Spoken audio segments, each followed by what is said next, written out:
রাজ্য রাজনীতিতে বড় চমক। শুক্রবার সকালে টলি মহল সূত্রে আচমকায় জানা যায় যে গত বিধানসভা ভোটে বিজেপি প্রার্থী হওয়া জনৈক অভিনেত্রী এবার তৃণমূলে যোগ দিতে চলেছেন। জল্পনা সত্যি করে শুক্রবার চন্দ্রিমা ভট্টাচার্য এবং জয়প্রকাশ মজুমদারের হাত ধরে তৃণমূলে যোগ দিলেন পার্নো মিত্র।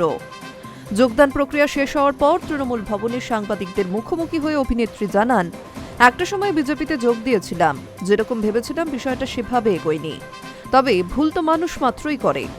এরপরই দলনেত্রী মমতা বন্দ্যোপাধ্যায় এবং অভিষেক বন্দ্যোপাধ্যায়ের নেতৃত্বে নতুন রাজনৈতিক ইনিংস এগিয়ে নিয়ে যাওয়ার ইচ্ছা প্রকাশ করেন পার্নো। পাশাপাশি দলীয় পতাকা হাতে জয় বাংলা স্লোগান দিতেও শোনা গেল অভিনেত্রীকে। পার্নো তৃণমূলে যোগদান প্রসঙ্গে মন্ত্রী চন্দ্রিমা ভট্টাচার্য জানান, মুখ্যমন্ত্রী মমতা বন্দ্যোপাধ্যায়ের বাংলাকে এগিয়ে নিয়ে যাওয়ার উদ্যোগে আকৃষ্ট হয়ে পার্নো তৃণমূলে যোগ দেওয়ার ইচ্ছা প্রকাশ করেছিলেন।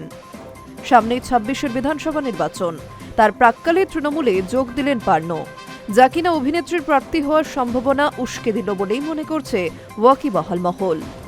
গতবারের বিধানসভা নির্বাচনে অবশ্য প্রার্থী হিসেবে ভোটের ময়দানে ছুটেছিলেন পার্নো, তবে তৃণমূলের তাপসের বিরুদ্ধে বিজেপির টিকিটে বরানগরের জমিতে পদ্ম ফোটাতে ব্যর্থ হয়েছিলেন অভিনেত্রী। এদিকে কানাঘুষোতে শোনা গিয়েছিল ঘনিষ্ঠ মহলের কাছে গেরুয়া শিবিরের বিরুদ্ধে অসন্তোষ উগরে দিয়েছিলেন পার্নো মিত্র। ১৯ লোকসভা ভোটের আগে বিজেপিতে যোগ দিয়েছিলেন এক ঝাঁক টলিউড তারকা, সেই তালিকায় পার্নো ছিলেন।